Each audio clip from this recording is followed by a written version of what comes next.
আর আজকে জুমার দিন আমারে 2 রাকাত জুমার নামাজ পড়ার সুযোগ দে।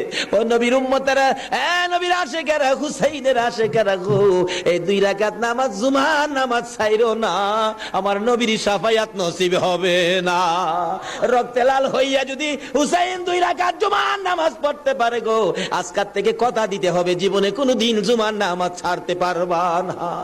জুমার নামাজ আদায় করতে সময়টুকুন দিলে নামাজ শুরু করে দিলেন, রুকু সিজদার কাজ শেষ করে তাশাহুদে বসে সালাম ফিরানের আগ পর্যন্ত কাছাকাছি বসে বসে এই যদি সৈন্যরা নামাজের ভিতরে প্রত্যক্ষদর্শীরা বলেন এক একটা করে তীর মারে হুসাইনের গায়ে।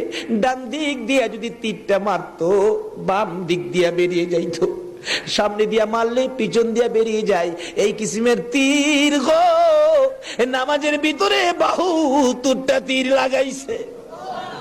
হুসাইন সালামটা ফিরাইয়া